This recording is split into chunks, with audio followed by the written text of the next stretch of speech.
신유승입니다. 이 시간에는 상나라 청동기 대에 대해서 얘기하겠습니다.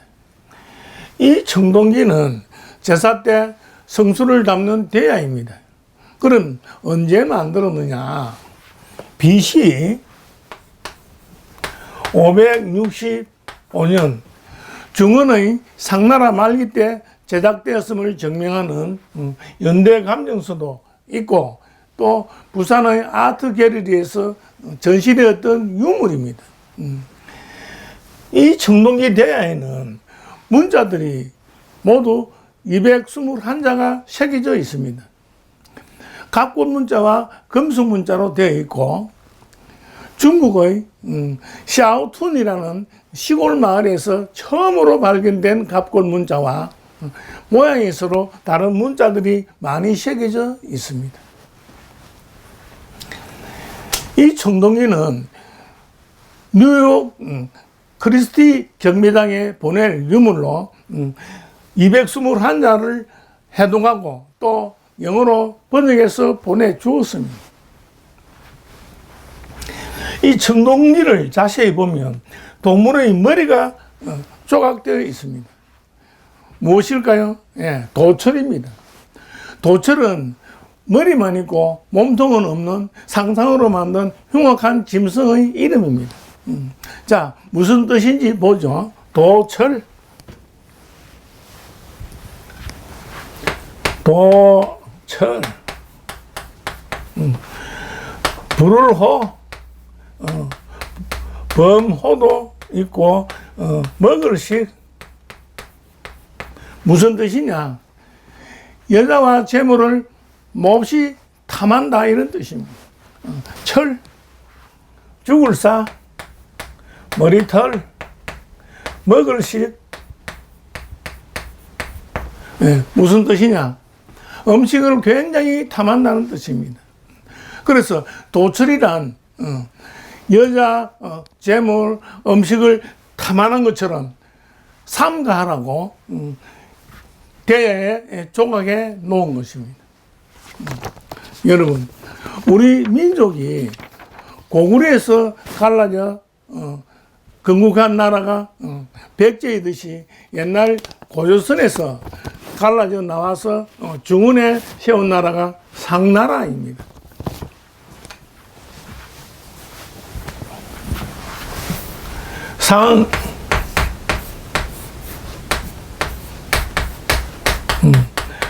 이 상나라는 이 중원을 지배하면서 지방에 여러 신하나라인 제후국을 거느리고 있었는데, 그 제후국 중에 주나라가 있었습니다.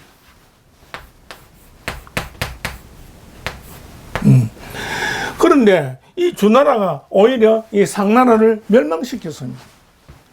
그때 이후부터 이 주나라는 상이라 하지 않고 언이라고 얕잡아 불렀습니다. 언나라 언. 왜 언이라고 불렀을까요? 그렇습니다. 상은 위상하고 발음과 뜻이 똑같은 데다가 상전, 상전은 종이 주인을 상전이라고 그러죠. 그렇듯이 주나라가 상나라를 상전으로 받들면서 지배를 당했던 역사적 사실이 자존심 상하겠죠. 그래서 역사를 왜곡해서 자존심을 회복하려고 얕잡아서 찾아낸 글자가 언나라 언이다 이겁니다. 그러면 언에는 무슨 뜻이 있는지 살펴보면 먼저 갑골 문자를 봐야 됩니다. 갑골 문자로 이런 모양으로 되어 있습니다. 이 왼편은 병에 걸려가지고 빨리 수술하지 않으면 금방 죽는 중환자입니다. 이거는 수술 도구를 가지고 있는 의사의 손입니다.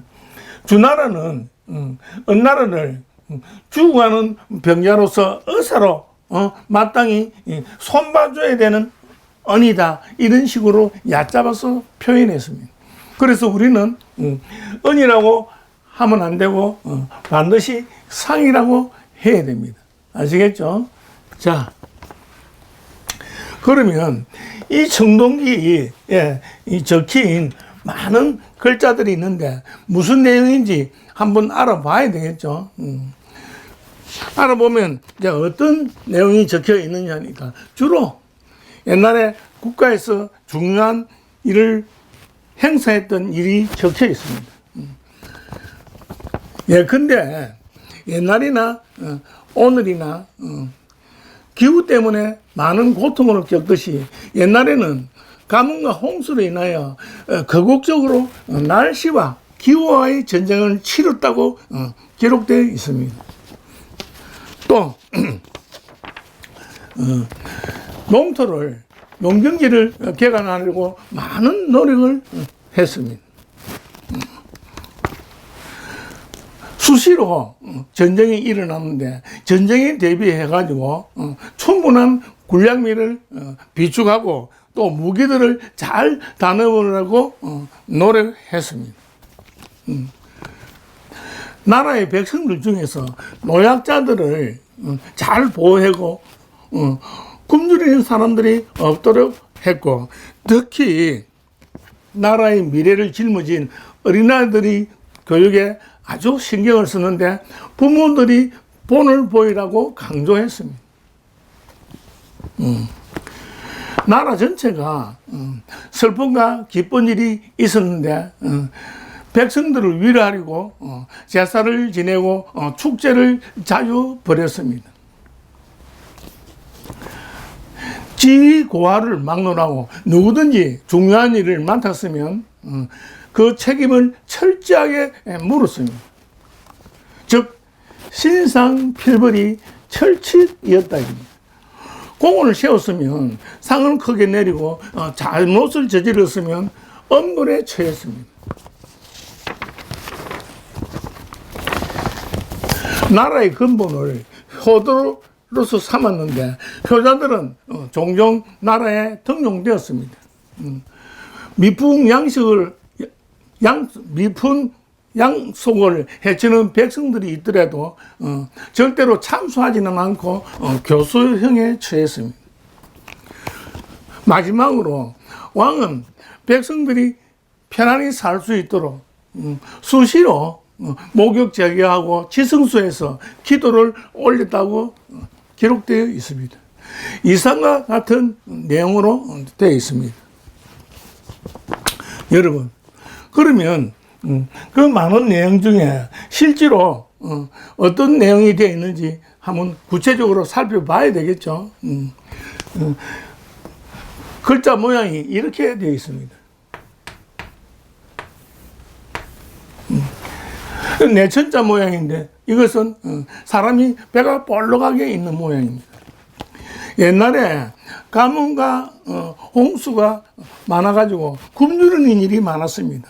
그래서 어쩌다가 풍년이 되는 것 같으면 애고 어른이고 할 것 없이 배가 볼록하도록 마음껏 먹는 일이 옳다 이런 뜻입니다. 그래서 오를가가 되는 겁니다. 오를가에서 내철의 물을 더하는 것 같으면 물하가 되는 겁니다. 하천이란 뜻이죠. 물하. 그 다음에 어떤 모양이냐 하니까 이런 모양으로 되어 있습니다. 이 모양 아시죠? 네그리 모양이다 이거. 네그리에 사람이 발로 걸어간다 이겁니다. 네그리는 어때요? 사람들이 많이 무리를 지어서 왕래를 하죠. 그래서 물이 도가 되는 겁니다.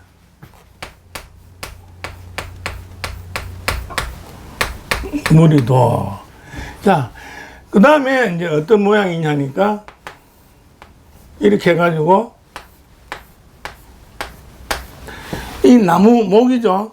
이 사람이 써 있는 모양입니다. 사람이 일을 하다가 나무 밑에서 그늘에서 휴하고 쉬는 모양입니다. 그래서 오늘날 한자 쉴 휴가 되는 겁니다.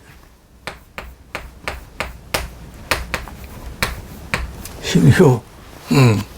자, 그 다음에 모양은 이렇게 되어 있습니다. 큰 대자 모양으로 사람이 있는데 위에 있죠. 머리 부분을 나타내는 겁니다. 사람의 머리, 즉 세상에서 사람만 유일하게 머리를 하늘로 두고 있다. 이래서 하늘천이 되는 겁니다. 하늘천. 자, 그 다음에 모양이 어떻게 되어 있느냐. 이렇게 원이 되어 있고 이런 모양으로 되어 있습니다. 뭐냐. 어린아이들은 태어날 때 크고 둥근 머리가 가분수로 태어난다 이겁니다. 그래서 두 팔을 벌리고 있는 모양입니다. 아이들 중에서도 아들을 나타냅니다. 아들자. 자, 되어 있고. 그 다음에 모양은 이렇게 되어 있습니다. 옛날에 사람들이 먼 길을 갈 때 가죽으로 만든 주머니 속에 음식이나 물건을 넣어갔습니다. 그래서 가죽 주머니 속에 자루 속에 물건이나 음식이 있기 때문에 꺼내서 사용할 수 있다 이런 뜻입니다. 그래서 때문에 있음으로 말미암아 이런 뜻인데 말미암은 유가 되는 겁니다. 말미암은 유 때문에. 그 다음에 모양은 이렇게 되어 있습니다.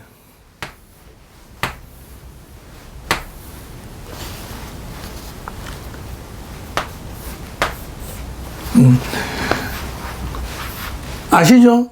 정갈입니다. 정갈인데 뭐냐 뜻이 일만이란 뜻입니다.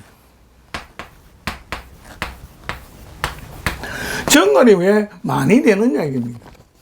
자, 만은 어때요? 천이 10개가 되면 많이 되죠. 천이 10개가 되면 1만이 되는데 이 천의 가꿀 문자를 이렇게 나타냈습니다. 사람이 이래 써 있는데 한 사람이 써 있으면 1천이고 둘이 있으면 2천, 3천 이렇게 나타냈습니다. 그러니까 사람이 열이면 많이 되는데 이 정갈은 보통 정갈이 아니고 맹독을 가지고 있는 사막 정갈입니다. 사람이 이 맹독을 가진 사막 정갈을 만지다가 쏘이거나 잘못될 수도 있는데 그게 10사람이 그렇게 된다면 10사람이니까 많이 되죠. 그래서 1만 만이 된 겁니다. 그래서 사막 정갈을 만지다가 탈나는 사람이 숫자는 만이다 이런 뜻입니다. 만, 1만 만. 자, 그 다음에 보는 것 같으면 이런 모양으로 되어 있습니다. 자, 요 윗부분은 사람의 오른손입니다. 밑에는 뭐냐? 고기다, 이겁니다. 고기인데 보통 이렇게 나타내는데 하나만 있어도 역시 힘줄 모양으로 고기란 뜻입니다. 손에 고기를 들고 있다, 잡고 있다, 이렇게 돼 있으니 역시 이설유가 되는 겁니다. 이설유.